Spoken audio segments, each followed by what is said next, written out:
Any question? No. Thank you.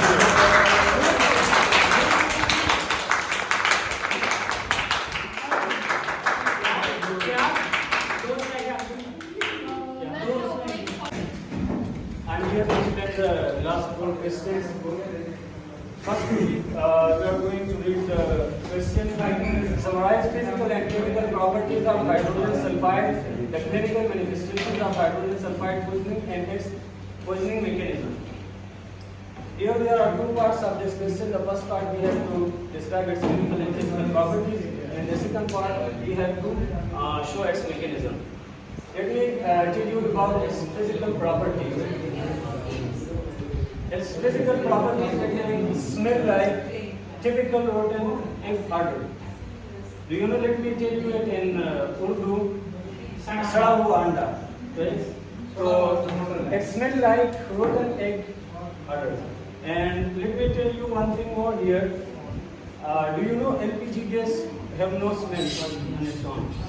And they are adding ethyl mercaptan for the purpose if there is any leakage, and we have to understand about it, and we know about it that there is some leakage for the odor, for the smell, they add ethyl mercaptan. So that also contains ethyl. And it smells like rotten egg odor. The second physical property of it is flammable. It takes fire when it is okay. And the third property of it is colorless gas. Most of the gases are all colorless. And its chemical properties is first property is water soluble. And secondly, it is soluble in organic solvents like alcohol, ether, etc. And it's another property of corroding the metals. It comes in contact with the metals like corrode the metals. Let's move on to the next questions. Now, clinical manifestations.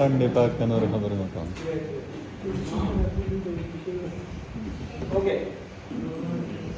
We have to describe its chemical manifestations. So let me tell you: bluish purple color of the skin and mucosa, hyperacute may cause anorexia, dyspepsia, and convulsions and death. Acute poisoning may cause coma, respiratory distress, pulmonary edema, tachycardia, and chronic spasm. I think you are all doctors and you know about all of these diseases, so I think I don't need to explain about all. We don't know.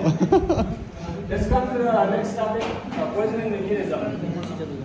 Kamal already explained some of the mechanism here. Let me tell you again: hydrogen sulfide reduces protein at disulfide bonds, so it decreases the binding capacity of hemoglobin, myoglobin, and cytochrome oxidases.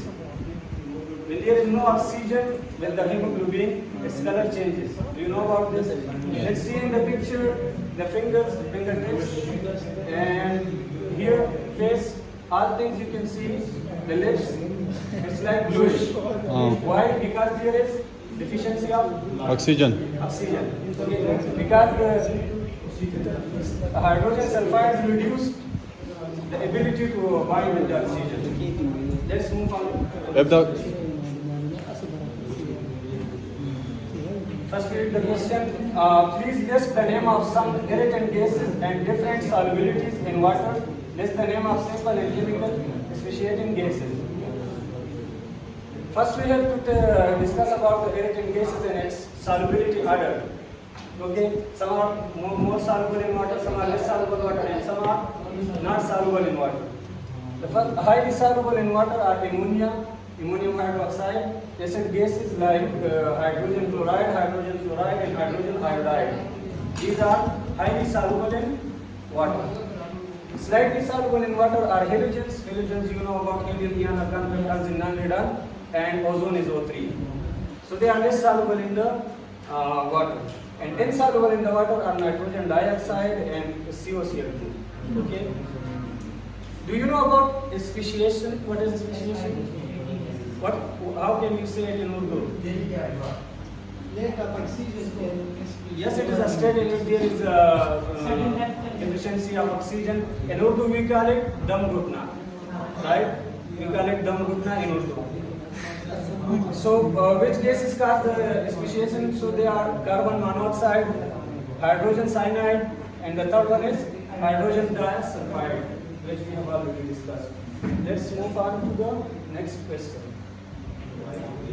What first aid treatment should be taken for acute hydrogen sulfide poisoning? What is the most effective treatment for hydrogen cyanide poisoning? Keep quiet, please. The response given to the patient involves immediate removal of the victim from the source by protected rescuers. Number 6 is placing the patient in fresh and ventilated environment, like providing him a good environment, a good sufficient environment of good air, oxygen, ventilated environment, like putting oxygen mask, etc. Okay, maximal supportive theory, Kamar already explained about it, and he already explained about nitrates, and he already explained about hyperbaric oxygen, so no need to explain it again. Let's move on to the next question. How to prevent and control the hydrogen cyanide poisoning? Start typing, please. The steps to prevent and control hydrogen H2S hydrogen sulfide poisoning is as follows. Number first is to identify the processes that could release or produce hydrogen sulfide. Firstly, to know about this, from where it comes. The second thing is to monitor the air for oxygen sulfide. And the third thing is use exhaust and ventilation systems to reduce hydrogen sulfide levels. Number fourth is train and educate the workers who are working in the industry or working there in the about hazards and controls of the hydrogen sulfide. So when there is any emergency or unfortunate situation, so the workers will know about this, how to deal with it. And the fifth thing is to establish proper rescue procedure to safely rescue someone from a hydrogen sulfide exposure, like providing them first aid kits, and some nurses or doctors in the industry or where they are working. So they have, whenever they are getting, there is any unfortunate situation or someone is poisoned with hydrogen sulfide, so he will be quickly rescued. And the sixth thing is to use respiratory and other proposed protective equipment, like for example oxygen mask and other things which are personal protective equipment needed with the UV worker, or there is any for making a center for the rescue center, so that if anyone gets poisoned by the hydrogen sulfide, so he will be treated on time. And that's all about this, and thank you for your time. And let's watch the video.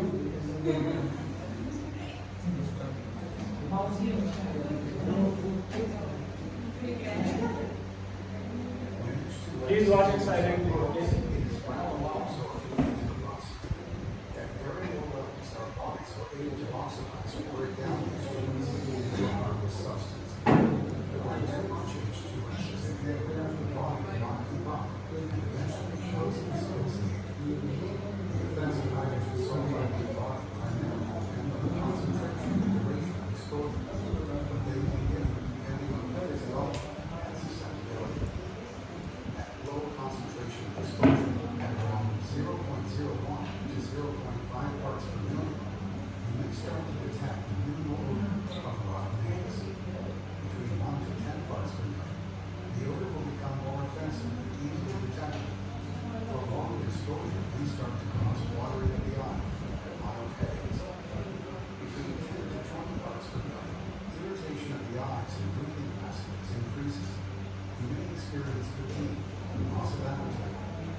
question? Thank you.